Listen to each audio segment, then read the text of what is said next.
Hello friends, எல்லாருமே நல்லா இருக்கீங்களா? இன்றைக்கி வந்து சஷ்டி 2வது நாள். விரதம் இருக்கிறவங்க நிறைய பேர் இருப்பாங்க. நானும் அதில் இருக்கிறேன். நேற்று வந்து திருப்பதி வந்து எங்களுக்கு சுப்ரபாத தரிசனம் கிடச்சிச்சு. உங்களுக்கு அது தனியான வீடியோ போடுறேன். அது வந்து பார்த்துட்டு வந்துட்டு ரிட்டர்ன் வர அவங்க ஹோட்டலில் சாப்பிட்டாங்க. நம்ம விரதம் இருக்கிறப்ப ஏன் சிம்பிளாக சமைக்கல பண்ணால் சாமி வேலை நமக்கு நிறைய இருக்கும், நமக்கு கொஞ்சம் டயர்டாக இருக்கும். அதனால் இன்றைக்கி வந்து சமையல் வந்து ரொம்ப சிம்பிளாக பண்ணேன். காலையில் வந்து வெஜிடபிள் தோசை, மதியம் வந்து சிக்கரான ஆந்திரா டிஷ் அது. அப்புறம் உருளைக்கிழங்கு வறுத்தேன். இது வந்து இப்போ நம்ம சிம்பிளாக வெஜிடபிள் தோசை எப்படி ஊற்றலாம்னு பார்க்கலாம். இது இந்த டைமுக்கு ரொம்பவே யூஸ்ஃபுல்லாக இருக்கும் எல்லாத்துக்குமே. மாவு வந்து ஒரு 2 கரண்டிக்கு ஒரு 3 கரண்டி எடுத்துக்கணும். அடுப்பு வந்து ஸ்லோ பண்ணி நல்லா காஞ்சோடனே தண்ணி தெளிச்சு ஸ்லோ பண்ணிடணும். ரொம்ப சுத்தாமல் லைட்டாக மட்டும் ஸ்ப்ரெட் பண்ணி விட்டுட்டு வெங்காயம் கொத்தமல்லி வந்து பொடியாக நறுக்கி வச்சுருக்கணும்.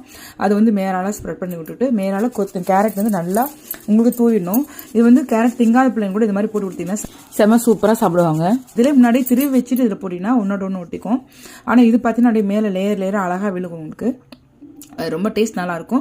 நீங்கள் இந்த டைமில் வந்து ரொம்ப ரிஸ்க் எடுக்காமல் அந்த வெஜிடபிள் தோசை ஊற்றிட்டீங்கன்னா டக்குன்னு ஈஸியாக அவங்களும் சாப்பிட்றாங்க. வாய்க்கு ருசியாக இருக்கும், நம்மளுக்கு சீக்கிரம் டக்குன்னு வர முடியும். இன்னும் இந்த மழை காலத்தில் சுட வாழையில சாப்பிட்டீங்கன்னா உங்களுக்கு வந்து சீக்கிரமாக ஜீரணமாகும். டேஸ்ட்டும் செமையாக இருக்குங்க. நம்மளுக்கு வேலை குறையுதுன்னு இல்லை, அவங்களுக்கு இஷ்டமாக சாப்பிடுவாங்க. இதுக்கு தேங்காய் சட்னி மட்டும் தான் காம்பினேஷன். தீபாவளி லஞ்ச் வேணும், ஸ்வீட் எதுவுமே நான் உங்களுக்கு அப்லோட் பண்ணல, நான் அதையும் அப்லோட் பண்ணுறேன். இந்த சஷ்டி விரதம் இருக்கிறவங்க எவ்வளோ சிம்பிளாக சமைக்கலாம், வாய்க்கு ருசியாக டேஸ்ட்டாக எவ்வளோ சீக்கிரம் சமைக்கலாம் அப்படிங்கிறது உங்களுக்கு வீடியோ அப்லோட் பண்ணுறேன் சீக்கிரமாக. இந்த வீடியோ பிடிச்சா லைக் பண்ணுங்கள், ஷேர் பண்ணுங்கள், சப்ஸ்கிரைப் பண்ணுங்கள். நெக்ஸ்ட் வீடியோவில் பார்க்கலாம். பாய்.